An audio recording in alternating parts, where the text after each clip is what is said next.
Good afternoon, students. Very good afternoon to all of you. Today's topic that we are going to cover is the importance and principles of curriculum. Now, we in the last class also we had studied about curriculum, the definitions, the meaning, and the nature, the scope that curriculum has. Now, what we need to study is the importance. Why do we study? Why do we need a curriculum for that matter? Curriculum की क्या आवश्यकता है, पाठचर्या की क्या आवश्यकता है, क्यों हम पाठचर्या बनाते हैं, क्यों उस पर अमल करते हैं, उसके क्या सिद्धांत होते हैं, करिकुलम बनाने के लिए सिद्धांत क्या होते हैं। नाउ पाठचर्या के लिए अगर आप बात करिए तो बहुत सारी इंपॉर्टेंट बातें ये हैं कि जैसे आप लेसन प्लान बनाते हैं कि क्लास में जाने के पहले, क्योंकि उसकी वेरियस इंपॉर्टेंस होती है, टाइम को बचाता है, आपको पेरिफेरीज या बाउंड्रीज बताता है कि कितना आपको कंस्ट्रक्ट करना है। Similarly there are various importance of curriculum also. बहुत सारी प्रकार के जो डेवलपमेंट हैं that is possible only because of curriculum. Now curriculum की इंपॉर्टेंस को बताते हुए सेकेंडरी एजुकेशन कमीशन ने भी डेफिनेशन जो दी है उसके तहत इंपॉर्टेंस पता चलती है। So the purpose of curriculum is to prepare the students to survive, grow and flourish in society. समाज में बच्चे को एक रहने के लिए, डेवलप करने के लिए, ग्रो करने के लिए, उसमें प्रॉस्परस होने के लिए समाज में जो आवश्यकता है वो करिकुलम के लिए पर्पस यही सर्व करता है। अगर आपका करिकुलम बेस्ड नहीं होगा तो बहुत सारी चीजें ऐसी हैं जिसमें आप पता नहीं चल पाएगा कि बच्चे का डेवलपमेंट किस प्रकार से और कैसे होना चाहिए। सेकेंडरी एजुकेशन कमीशन ने 1952-53 में कहा था कि curriculum does not mean the academic subject taught in the school but it includes the total experiences that a child receives at school. Curriculum जो है केवल शैक्षिक या केवल विषय को पढ़ने का नहीं होता है, मगर उसके अलावा जितने एक्सपीरियंसेस, जितने अनुभव वो प्राप्त करता है बच्चे का विद्यालय में, विद्यालय के बाहर, वो सारी चीजें विद इन द क्लास और outside the class is also equally important. Now ये जो सेकेंडरी एजुकेशन कमीशन की जो ये डेफिनेशन है करिकुलम के रिगार्डिंग, ये बहुत ही महत्वपूर्ण है क्योंकि ये अपने आप में बहुत सारी बातें कहती है। ये जो आपकी सिग्निफिकेंस बताई जाती है कि since you can say that we all know school is a miniature form of society, और जो पर्पस एक समाज का है वही पर्पस विद्यालय का होता है। और ये जो स्कूल लाइफ है, जो लाइफ आउटसाइड स्कूल है, दोनों के बीच में गैप को ब्रिज करना, दोनों के बीच में डिफरेंस को खत्म करना, ये बहुत ही महत्वपूर्ण है। हम कहते हैं कि समाज का एक प्रतिबिंब हमें विद्यालय में दिखता है, तो ये जो प्रतिबिंब हमें दिखता है, ये जो मिरर हमें एक दिखाई देता है, जिसमें इमेज दिखाई देती है, ये ही हमें आगे के लिए प्रेरित करती है कि हमारे बच्चों को सिखाती है कि समाज में वो कैसे ग्रो करें। सो that is all a preparation of life itself, and that curriculum should be in such a manner because see it's a very enriching experience.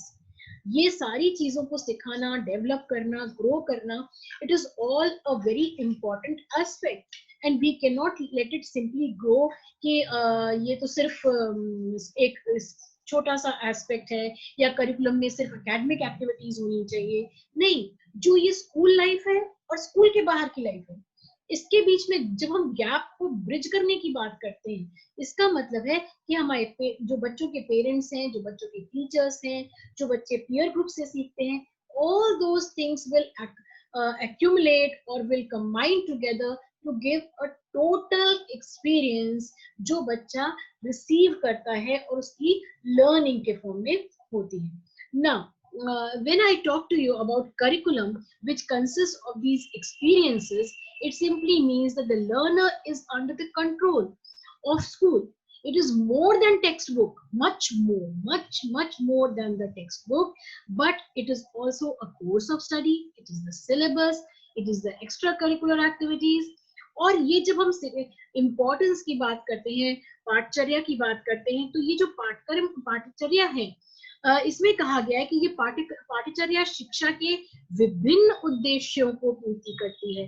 केवल एक प्रकार का उद्देश्य फिजिकल डेवलपमेंट या इमोशनल डेवलपमेंट या साइकोलॉजिकल डेवलपमेंट या social development की बात ना करते हुए, ये ज्ञानात्मक पक्ष के अलावा संबंधित होते हुए भी जो अन्य पहलुओं पर ध्यान रखती है, वो विकास, चाहे वो शारीरिक विकास क्यों ना हो, चाहे वो दूसरी प्रकार के विकास हो, सबकी बात करती है।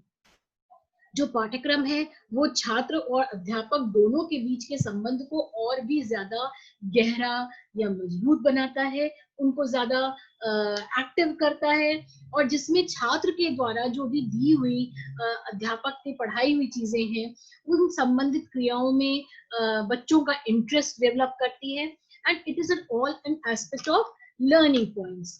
Then we come to the point कि अध्यापक जिसे हम कहते हैं कि वो पाठ्यचर्या में किस प्रकार के माध्यम को इस्तेमाल करता है, जिससे छात्रों के मानसिक विकास भी हो, बौद्धिक भी हो, शारीरिक भी हो, नैतिक भी हो, और सांस्कृतिक भी हो, मतलब कल्चरल एस्पेक्ट भी वो कवर कर रहा हो, सोशल, फिजिकल एस्पेक्ट, सारे एस्पेक्ट्स को कवर करे।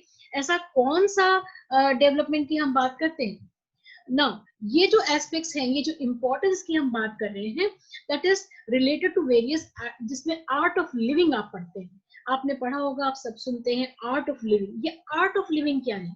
ये जीने की प्रक्रिया, जीवन को किस प्रकार से जिया जाए, ये कला है। ये जीवन एक जीने का तरीका भी है, कला के रूप में, और इसका प्रशिक्षण भी हमें करिकुलम के माध्यम से बच्चों को मिलता है, और इससे अवसर कहना चाहिए मिलता है कि किस प्रकार से कौन सा छात्र किस प्रकार से जीवन के लक्ष्य को प्राप्त करने में संभव होगा। So we find that there are different aspects how to learn the skill of living, the art of living, and that is what motivates a child to learn. And this is what the curriculum is doing. The curriculum that is being provided to the child by the school authorities, by the government authorities, जहाँ पे जिस भी प्रकार का विद्यालय हो, वो aspect सीखने का मौका मिलता है। जो पाठ्यक्रम द्वारा जो अध्यापक अध्यापिकाएं सिखाती हैं, जो दिशा निर्देश देते हैं, जो इंस्ट्रक्शंस प्रोवाइड करते हैं, इन्हीं सबके को एक लक्ष्य मानते हुए जब बच्चे आगे बढ़ते हैं, जब करिकुलम के माध्यम से सीखते हैं, तो उनमें बहुत कंसंट्रेशन की पावर बढ़ती है, एकाग्रता आती है, और वो बहुत ही नियमित रूप से एक कहना चाहिए एक फ्रेमवर्क के तहत they are able to learn much better, they are able to grasp much better, the knack and the learning is inculcated in the students. And जो पाठ्यक्रम की हम बात कर रहे हैं कि अध्यापक के बाद में जब छात्रों का जो सीखने की प्रक्रिया है, उसमें उनके पथ प्रदर्शक या आप कह सकते हैं गाइडलाइंस प्रोवाइड करने वाले करिकुलम के माध्यम से, अगर आप कहिए कि टीचर सिखाती है, very true, teacher is providing that learning, but after the teacher it is the next aspect is the curriculum, जिसके माध्यम से बच्चे सीखते हैं।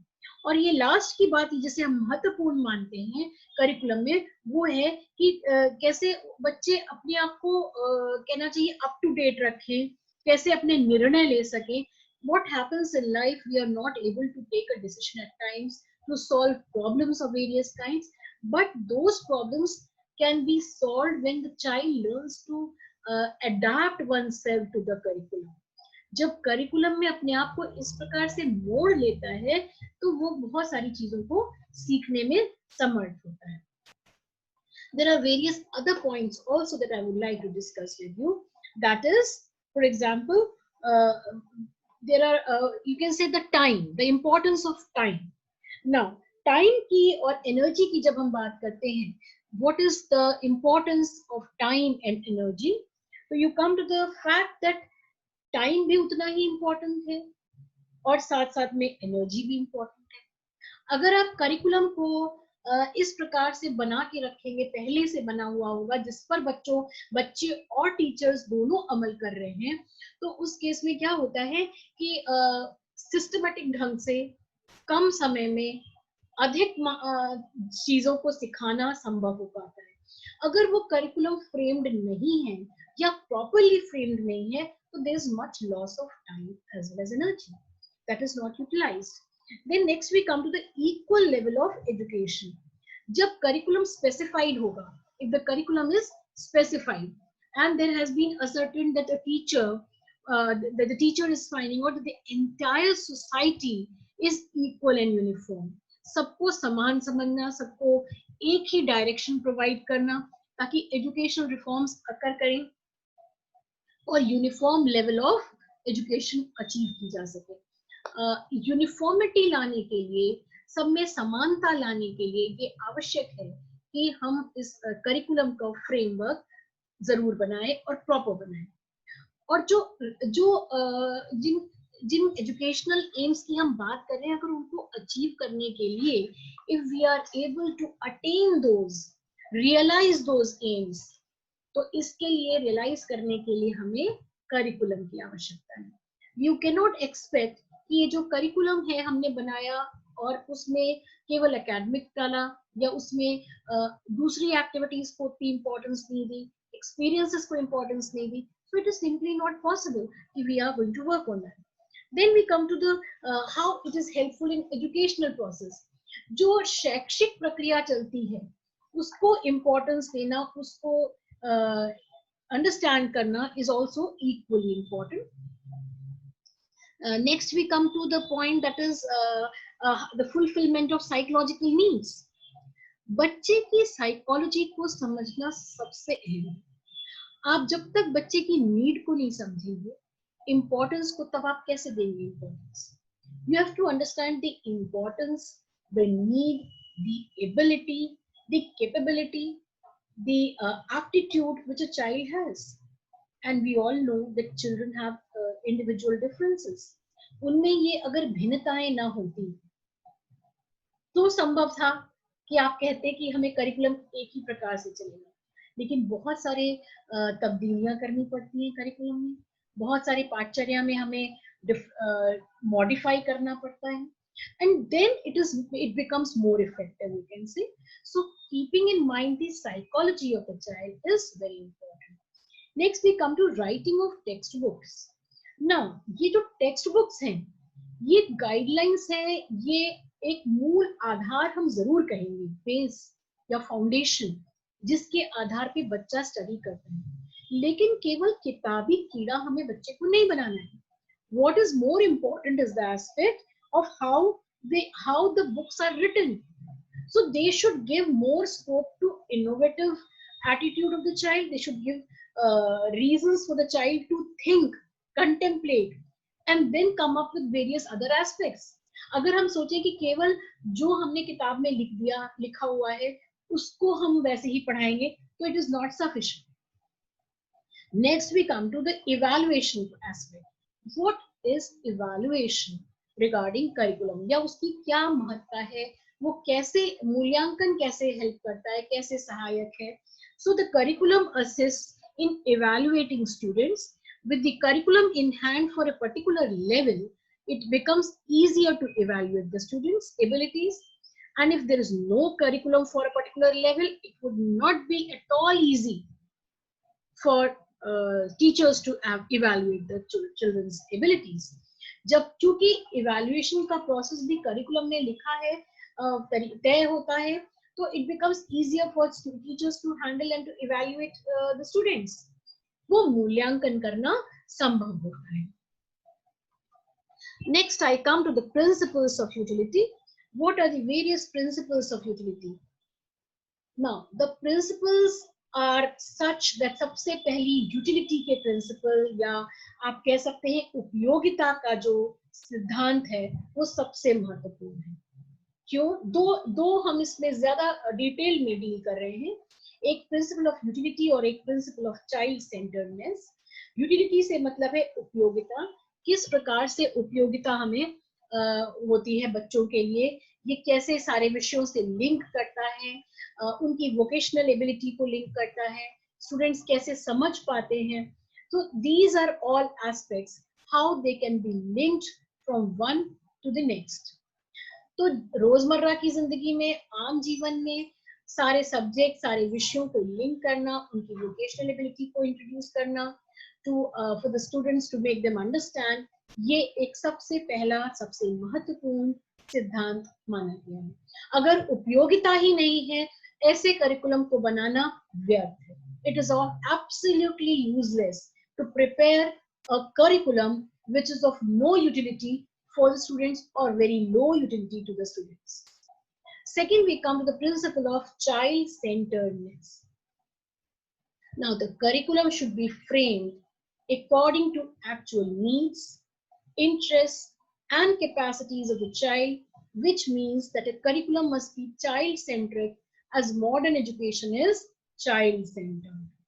जो curriculum हम frame करते हैं, जो बहुत सारे बच्चों की needs को, बच्चों के interest और ability को, हम सब जानते हैं कि बच्चों में बहुत individual differences होते हैं, various reasons why children differ from one another. आपने देखा होगा कि जब जो टीचिंग लर्निंग प्रोसेस की हम बात करें, कोई चीज टीचर पढ़ाती है तो कोई बच्चे केवल सुन के सीखते हैं, कुछ लिख कर सीखते हैं, कुछ सुनने के बाद घर में जाकर कई बार रिपीट करते हैं, कुछ और माध्यम को भी इस्तेमाल करते हैं. Sometimes the children are able to learn better in while maybe दो चीजें एक बार में करते हैं, म्यूजिक चला देते हैं और तब करते हैं. तो इट इज सिंपली आप वो जो चाइल्ड सेंटर्डनेस की बात है, ये सिद्धांत जिसमें हम कहते हैं बाल केंद्रित, ये बाल केंद्रित करिकुलम जो है, पाठ्यचर्या जो है, ये होनी आवश्यक है. हम अपने लिए नहीं बना रहे हैं करिकुलम को, पाठ्यचर्या हमारे लिए नहीं है. पाठ्यचर्या का पर्पस ये है कि वो बच्चों तक पहुंचे, बच्चों के हित में हो. So we come to the aspect of child-centeredness regarding principles of curriculum. Now, तीसरा आता है principle of natural interest. बच्चों की प्राकृतिक जो जिसे आप कहेंगे आवश्यकता है, we need to understand the principle of natural interest. अब ये natural interest क्या है?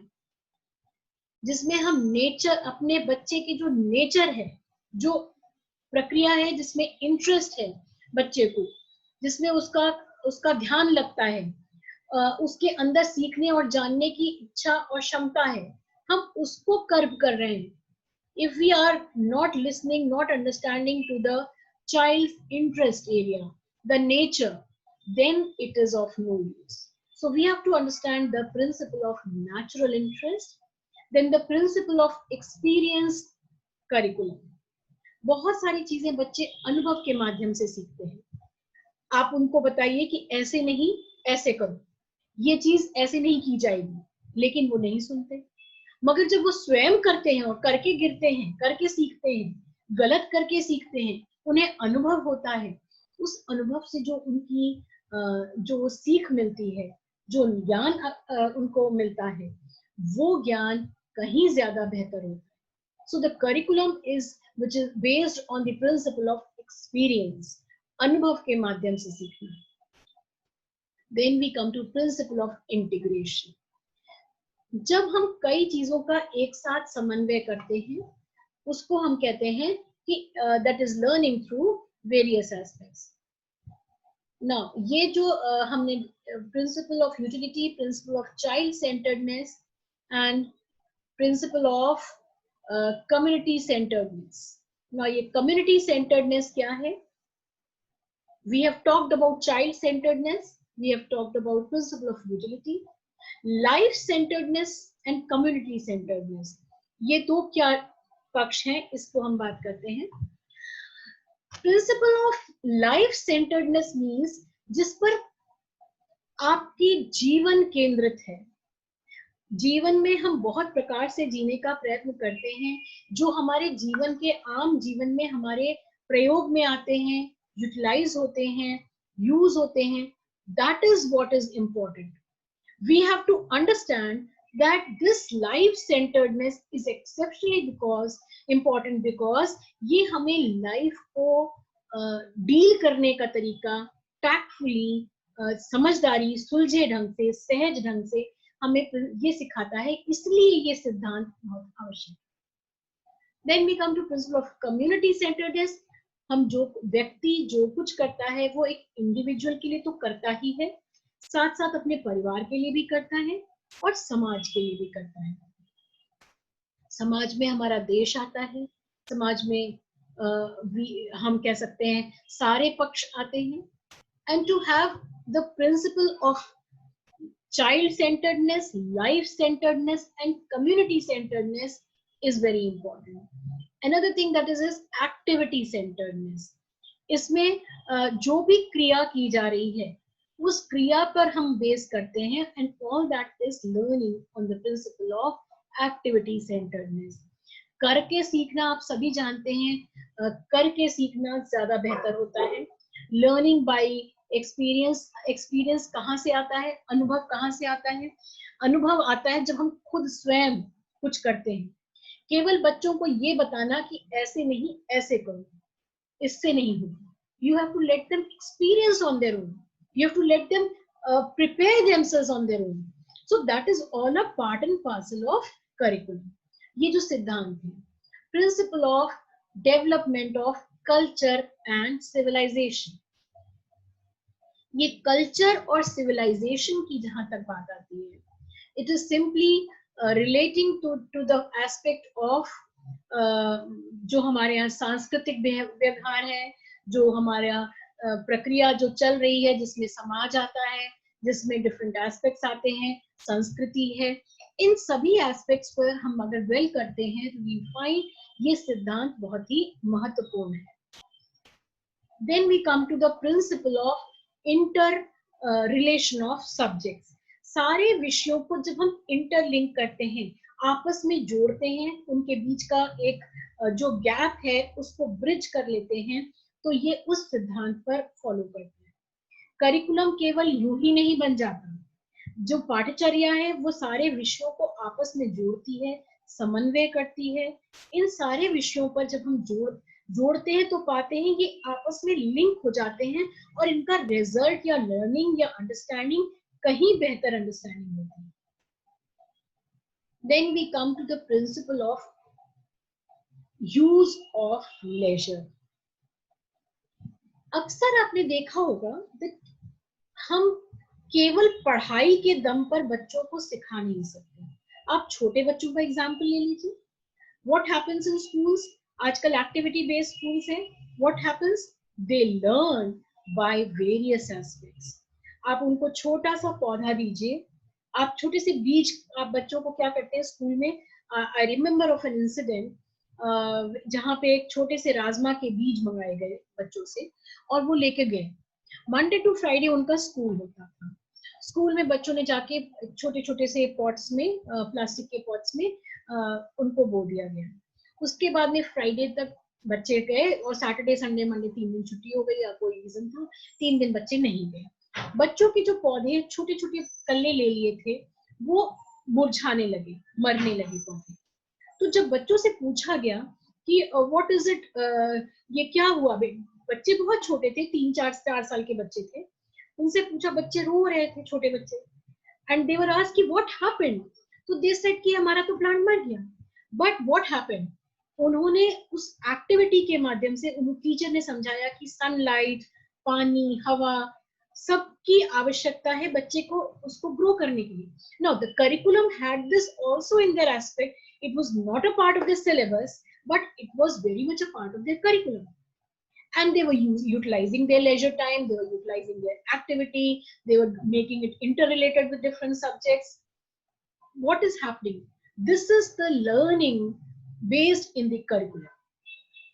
और ये सारी एक्टिविटीज की जो लर्निंग होती है वो ज्यादा महत्वपूर्ण मानी गई है। So this is the utilization of leisure and then learning by activity. What is the principle of correlation? Now, correlation means again relating to various aspects. This is somehow linked to interrelation of subjects. जैसे आपने विषयों की बात करी, वैसे ही हम correlation की बात करते हैं, जहां हम बहुत सारे aspects को एक दूसरे से लिंक करते हैं। जीवन के कई पहलू हो सकते हैं, आपके practical aspects जीवन के हो सकते हैं। So that is linking various aspects to different aspects. Now, how are you going to link that? That is simply by principle of correlation.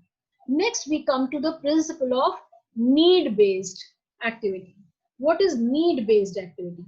Need-based activity means कि आवश्यकता के अनुसार कार्यक्रम को जब किया जाता है, उस कार्यक्रम को, उस एक्टिविटी को हम नीड बेस्ड मानते हैं. ये नीड बेस्ड एक्टिविटी इंपॉर्टेंट है बिकॉज करिकुलम ही हमारा नीड बेस्ड है. करिकुलम हम बच्चों की आवश्यकता के अनुसार, बच्चों की एबिलिटी के अनुसार बेस कर रहे हैं. सो ऑब्वियसली जो सिद्धांत हमारा है वो हमारा नीड बेस्ड या एक्टिव या आवश्यकता अनुसार. Then we come to principle of value orientedness. बहुत ही मूल्यवान शिक्षा है ये. करिकुलम या पाठ्यक्रम हमारा मूल्यों पर आधारित है और इन मूल्यों पर हमें उसको बेस करना चाहिए. Then we come to conservative principles. कुछ ऐसे सिद्धांत भी होते हैं जो सदियों से चले आ रहे हैं, प्रिंसिपल्स हैं, बेस्ड हैं, एंड वी कैन नॉट से कि हम सब में चेंजेस या परिवर्तन लाएंगे. कुछ में परिवर्तन लाना नेचुरल है और हम उनको लाने में सक्षम होते हैं, लेकिन कुछ ऐसे हैं जिनमें हम कहते हैं कि ये इसको मोल्ड करना है, इसको रीडिफाइन करना है. लेकिन बहुत सारे ऐसे हैं जिनमें हमें रीडिफाइन ना करते हुए उनमें बदलाव लाने की आवश्यकता ही नहीं पड़ती. So why should you change every principle? Certain principles have to remain conservative as in where they are. That is keeping in mind the academic activity as well. You cannot possibly expect that every principle of curriculum will be changed, will be modern, will be based on activity and need, and the content matter will be neglected. You cannot neglect the content matter altogether. It has to continue in the form of understanding. Lastly, I come to on this principle of harmony, and it is very important regarding जब तक सामंजस्य नहीं होगा, जब तक understanding नहीं होगी, सारे करिकुलम में एक रैपो नहीं एस्टैब्लिश हो जाती between the teacher and the student, how can curriculum be passed on to the next form? So curriculum is based on different aspects, और जब हम curriculum को develop करते हैं, ये किस प्रकार से base करेंगे? The curriculum will be based on various aspects such as the conservative principle, the forward-looking principle. क्या है ये conservative principle? Conservative principle means कि जो पहले से academic activity से related है. Then is the forward-looking principle. ये हो गया पुरानी चीजों पर based. अब आगे की बात करते हैं. आगे किन चीजों पर based होगा वो principle? How to students you have to understand कि हमारा जो curriculum है उसमें बहुत लचक है, बहुत elasticity है, बहुत mold करने की क्षमता है और तभी वो उतना effective होता है. और the creative principle is also required. The activity based principle, the preparedness for life as we discussed, the child centered principle, the principle based on maturity. Now maturity means various aspects where we discuss about how we can bring it into practice. For example, जब हम conservative principle की बात कर रहे हैं, we will realize that the conservative principle means पुराना, forward looking आगे की चीजों में change करना, creative principles means बहुत सारी innovative, imaginative, creative instincts होंगी जिनको आप सामने लाएंगे. Activity पे, need पे base करना और principle of maturity पे लाना. लेकिन कभी भी इंडिविजुअल डिफरेंसेस को ना सोचना, को ना भूलना, बिकॉज इंडिविजुअल डिफरेंसेस होते हैं, इसीलिए हमें करिकुलम में फेरबदल करनी पड़ती है और चेंजेस लाने पड़ते हैं. So flexibility and mobility and elasticity are very much required in the principles of curriculum. Then we come to the vertical and the horizontal articulation, and we come to the various aspects where we will so we come to the vertical and the horizontal articulation, that is linking with life, how we can possibly link the principles of curriculum with life. जिंदगी में, जीवन में बहुत सारी चीजों को हमें जोड़ना पड़ता है और इनको जब हम जोड़ते हैं तो असली जो प्रिंसिपल्स का जिसे कहना चाहिए इफेक्टिवनेस है वो तभी संपूर्ण मानी जाएगी जब हम कहते हैं कि उसमें ये फेर बदल हुआ और ये बदलाव है. लेकिन अगर हम उसको लाइफ से नहीं जोड़ते हैं, अगर हम उसको कॉम्प्रिहेंसिव बैलेंस वे में नहीं सोचते हैं, तब तक वो करिकुलम हमारा इफेक्टिव नहीं आता है। लॉयल्टीज होती हैं, कोर कॉमन सब्जेक्ट्स हैं, लेजर को ध्यान में रखना, all round development. So these are the various aspects या प्रिंसिपल्स जिन पर हम बेस करते हैं अपने regarding the aspects of curriculum, और they are effective only then. Now next we come to the next stream, that is what is the role of teachers that we say regarding the you can say curriculum. जिस पर हम curriculum की बात कर रहे हैं, तो curriculum कैसे इफेक्टिव होगा इसका ध्यान में रखना, या इसको सक्सेसफुल बनाने के लिए हमें बहुत चीजों को ध्यान में रखना पड़ता है. For example we talk about the aspects of teacher, such as that the teacher education is providing a platform for student teachers to acquire the required knowledge, skill, and to develop positive attitudes, the values and the beliefs. For example, क्या होता है कि जो teachers हैं, अगर वो effective नहीं करते हैं, अगर वो एजुकेशन प्रोवाइड नहीं हो पाती है, और जो प्लेटफॉर्म है वो स्टूडेंट टीचर के बीच में वो ज्यादा इफेक्टिव नहीं हो रहा है, तो जो ज्ञान है, जो नॉलेज है, जो स्किल है, वो डेवलप नहीं हो पाता है. पॉजिटिव एटीट्यूड को डेवलप करना, वैल्यूज को करना, और उनके बिलीव्स को सामने लाना, इन सब के लिए करिकुलम को ज्यादा इफेक्टिव, ज्यादा इंटरेस्टिंग बनाना, ज्यादा इंटेलिजेंटली हैंडल करना is important. So it depends solely on the teacher how she or he is going to make it interesting. It is simply the role of the teacher which is there in regarding training of the teacher training courses, where every aspect we as teachers teach you all how to be more effective towards as a teacher to bring it into effect. ये जितने principles हैं या जो importance curriculum की है, ये सब तभी इफेक्टिव हो पाती है जब आप एक टीचर के रूप में ज्यादा उसको महत्व देते हैं, इम्पोर्टेंस देते हैं, और ये प्रिंसिपल्स कुछ पॉजिटिव निकाल कर देते हैं. सो यू कैन से जो स्टूडेंट्स की वेरियस नीड्स हैं, एजुकेशनल इंस्टीट्यूशंस हैं, सब जगह every place you need to work on the fact that the teacher's role is exceptionally important. अगर बच्चों को गाइडेंस टीचर की नहीं मिलेगी, चाहे वो टीचर्स की गाइडेंस कह लीजिए, एडमिनिस्ट्रेशन की गाइडेंस कह लीजिए, पेरेंट्स की लिए कह दीजिए, it is effective at every stage. और पॉजिटिव एस्पेक्ट के लिए we are required to bring into force such aspects.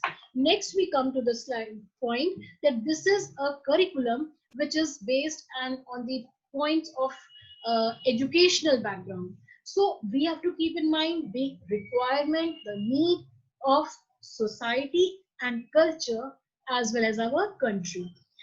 जब हम बच्चों को right from the very beginning उनको proper training देते हैं, उनके मन में एक ऐसी ग्रोथ लाते हैं कि वो चीजों को समझ सकें, उनको रिलेट कर सकें to every aspect, we find that these things leave a better impact on students. जो lifelong learning है, that is based on the curriculum of the blueprint which is prepared for the students regarding the aspects. Now ये जो contemporary situation है, it is also like a target line you can say for the class, because it is achieved during a session. Every little aspect, every little learning aspect, it should be noticed that this learning is provided to the children at every level. और ये जो principles है, अगर हम इनको ध्यान में रखेंगे तो आप कह सकते हैं तभी ये संभव है कि ये ज्यादा महत्वपूर्ण या ज्यादा इफेक्टिव या ज्यादा अच्छा हो सके. और इनका हम जो मूल्यांकन करते हैं, इवैल्यूएशन करते हैं, तो हम ये पाते हैं कि जहाँ पे इलास्टिसिटी को रखा गया, जहाँ पे फ्लेक्सिबिलिटी को रखा गया, वहां पे वो ज्यादा इम्पैक्ट छोड़ते हैं. और ये जो टारगेट लाइन हम सेट करते हैं, this might very, might change, might be modified accordingly. तो अगर ये हम सोचें कि हमने एक करिकुलम सेट किया मगर वो करिकुलम नहीं इफेक्टिव रहा है बिकॉज हमें उसको मॉडिफाई करना पड़ा है, so that is not so. We have to require this modification accordingly. And moreover, we find that it is designed in such a manner that it caters to a certain objective of education. It should be the heart of academic around which every educational activity resides. It should be developed and revised by students, by teachers, by society, and everyone in front. बच्चे घर में होते हैं तो उनका curriculum हम जैसे plan करेंगे, उनको जिस प्रकार की ट्रेनिंग देंगे, जिस प्रकार से सीख देंगे, उसी प्रकार से बच्चे सीखेंगे और समझेंगे. So you can simply say that all these aspects will leave a great impact on the children. So it is our duty, it is our responsibility to lead us to various aspects. Now, the aspect that we were discussing about the comprehensiveness and balance, now we cannot lead ourselves to such an impact कि वो इतना लंबा और इतना vast हो जाए कि उसको संभालना मुश्किल हो जाए और वो करिकुलम ह्यूज और कहना चाहिए difficult to handle. It should be comprehensive, it should be precise, it should vary, it should be different, it should be based on each and every child's need, keeping in mind the principle of maturity and the individual differences of the students. ये जो flexibility है, ये जो elasticity है जिसकी हम बात कर रहे हैं, यही है reason जिसकी वजह से all round development बच्चों का हो सकता है and it can lead to a child's growth. So अब schools हर तरह के होते हैं, हम सब जानते हैं. गवर्नमेंट स्कूल्स हैं, प्राइवेट स्कूल्स हैं, पर्सनल पब्लिक स्कूल्स हैं, but they all ultimately lead to various different aspects. So naturally सबका मैनेजमेंट अलग होता है, सबका करिकुलम बनाने का, फ्रेमवर्क बनाने का अलग तरीका होता है.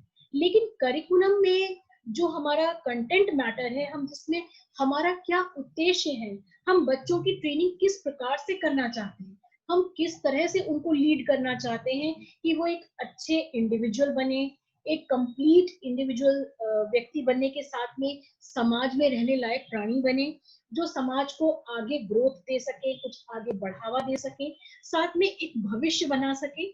It is equally important and it is our duty to lead the children to such a way that this curriculum brings them into a very fine mode. This is I feel that it must be our duty to relate to different aspects, and as a teacher we see it is like रास्ता तो आपने दिखा दिया, आपने चीजें बता दी, मगर उस रास्ते के साथ में चलना, गाइड करना और अंत तक ले जाना, ये किसका काम है? ये काम है टीचर्स का. करिकुलम बन गया, बच्चों ने पढ़ना शुरू किया, समझना शुरू किया, और ये प्रोसेस लाइफ लॉन्ग प्रोसेस है, और ये करिकुलम बच्चों को जो एक कंप्लीट पर्सनालिटी बनाकर सामने ला रहा है, as an individual, as a person in the society, as well as a good patriotic and as well a good citizen of the country. उसके लिए हमारे लिए सबसे इम्पोर्टेंट यही है कि जो करिकुलम सेट किया गया है, मॉडिफाई करते हुए, रिटेन करते हुए, आगे बढ़ते हुए हम एक रास्ते पर ले जा सके और आगे बच्चों की ट्रेनिंग इस प्रकार से दे सके. So students, I just want you all to understand that these are the various principles on which we are based, and the fact that utility and child-centeredness remain very important. Keeping in mind these various aspects, you have to also understand that it is very important. The Secondary Education Commission has also remarked, and we should never ever neglect these various aspects which combine together to form the curriculum. Curriculum में जितने भी requirement, elasticity है, वो हमें करते रहना है, flexibility रखना है, motivate करते रहना है, so that at the end the result that awaits us in the form of students of the nation, हम उनको एक अच्छी upbringing, अच्छी growth दे सकें. So that is relating to various aspects, and of course it will lead to bringing of good Indian citizens. Now these are the various principles that we have studied and the role which the teacher plays in bringing forth the aspects. So the curriculum, you will understand, is not any syllabus, is not a course of study, but it is a blueprint. और इन सब चीजों को जब आप हमने देखते हैं तो आप ये पाते हैं कि करिकुलम ही एक है जिसने आपकी आज तक की जो डेवलपमेंट है, जो आपकी सोच, जो आपकी मैच्योरिटी लेवल, जो आपकी समझ, वो सारा करिकुलम ही था विद्यालय में, जिसके कारण आप वो व्यक्ति बने हैं जो आप हैं. So I thank you all for this class. Thank you, students, and I would like to end my class now. Thank you, students. Thank you all.